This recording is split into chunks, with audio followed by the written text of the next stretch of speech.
Hi everyone, it is me, Krylios, Team Racing Productions MC and producer.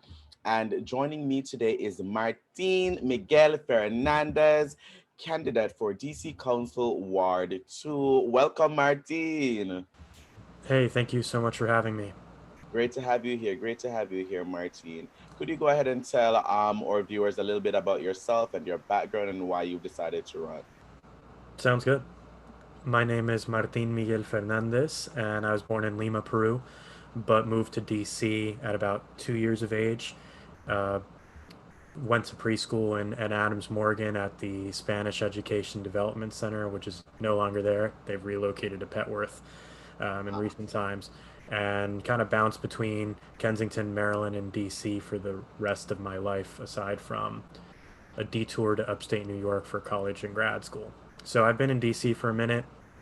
Um, and some background on me, I work in science and technology policy during the day, but I am also a fairly established DJ here in DC. I Okay. was a resident at 18th Street Lounge and the Black Cat and U Street Music Hall, a few other venues here in the Oh, Mid City area.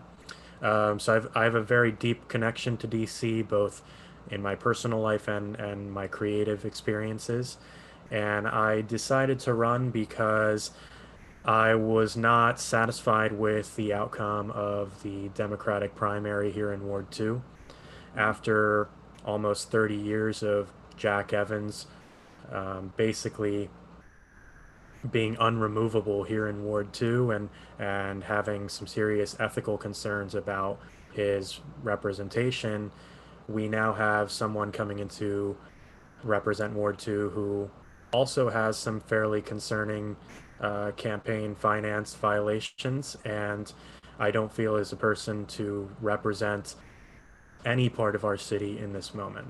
So I decided to step up and run. I wasn't premeditating this. I honestly was just staying up at night, feeling restless, feeling like I had to do something, and I knew that I had a deep enough personal network here in DC, creative network here in DC, to get me off the ground, get me on the ballot, and get me qualified for public financing. noted, noted, noted. And you touch on some very interesting points there. Now, tell me about the issues that you will be looking on, the ones that stand out to you the most that you would like to tackle if you are selected to be on the DC Council for Ward 2. Sure, there's a lot of connected issues with the pandemic currently, and actually, I would say there's two pandemics. One is police violence, and the other is COVID 19.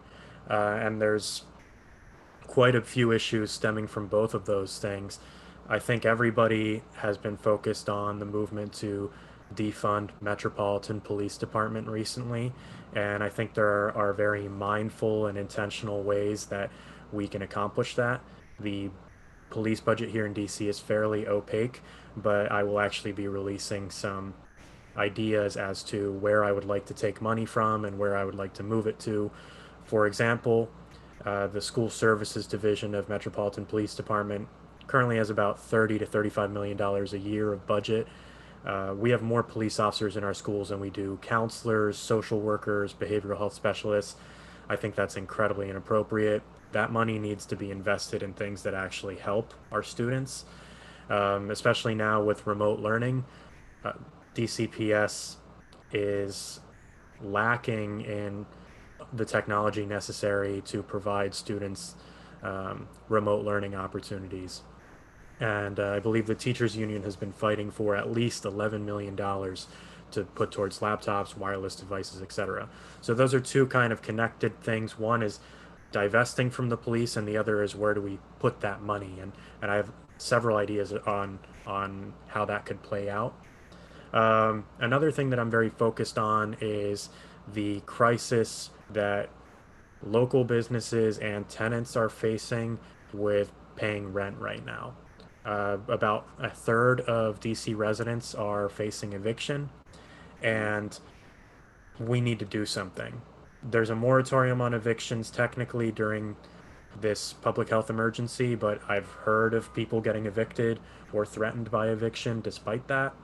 So I think we need to cancel rent and establish a relief program that large landlords and lenders can apply to, but if you're a small owner or if you're a tenant and you can't pay rent, there there should be no expectation that you're going to accrue a massive amount of debt or be evicted if you can't do that. So I'm very much focused on the immediate issues that are affecting this city. We've had a housing crisis here in DC for a while because there's no real affordable housing here in DC. The pandemic has made this worse. Um, and since we have a council that is fairly opposed to raising taxes on the wealthy, we have to cut money from somewhere, and I think the police department is a prime candidate for that. Great to hear that. Great to hear that. Now, there was something you just spoke about, which, I think really stands out is the fact that because this year is so much, from the pandemic to the protests and demonstrations and stuff like that, these things are very immediate. And anyone going into office now, these are the most immediate things that they will have to deal with. Tell our viewers why you and not the incumbent or not other people who are going to run. Tell me why you, Martin Miguel Fernandez, is the one for the job. So I would make two arguments. One is my academic background in medical anthropology. So I have a degree in a public health adjacent field. I've worked for international public health organizations in the past. I work at a scientific organization. We're facing two pandemics here, and we need to be looking at the data and making informed decisions policy on a policy level with regard to both police violence and the pandemic. And I'm someone who has the background to interpret that correctly, and I'll tie this into the second reason, um, the second persuasion for my candidacy, if you will, and that is that I'm actually from here, and I have been a member of the Latino community here in DC my entire life. I was born in South America. Both of my parents are South American. My stepdad is a black man who spent most of his life here in DC. So I grew up around the Latino and black communities here in DC.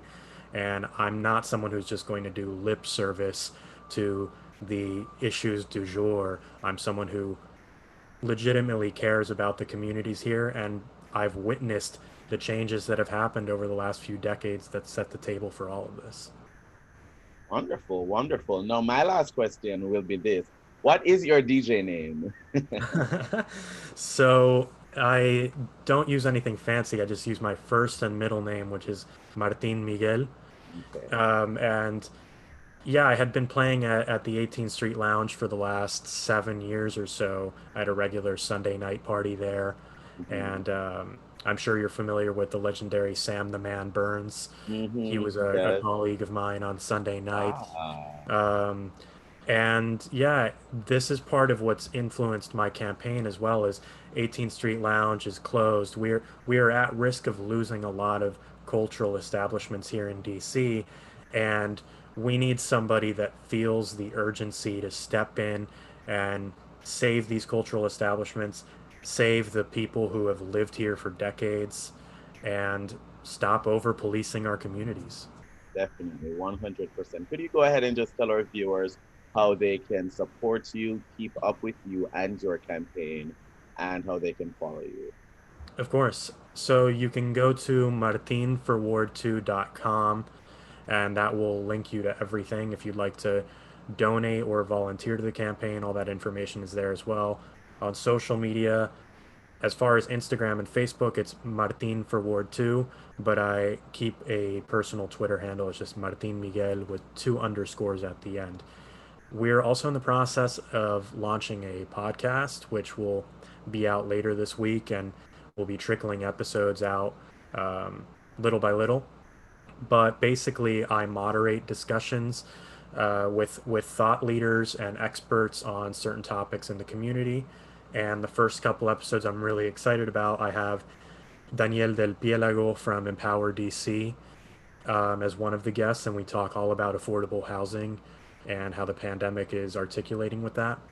The other episode is with a historian named C.R. Gibbs, and he wrote a book called Remembering Black Georgetown.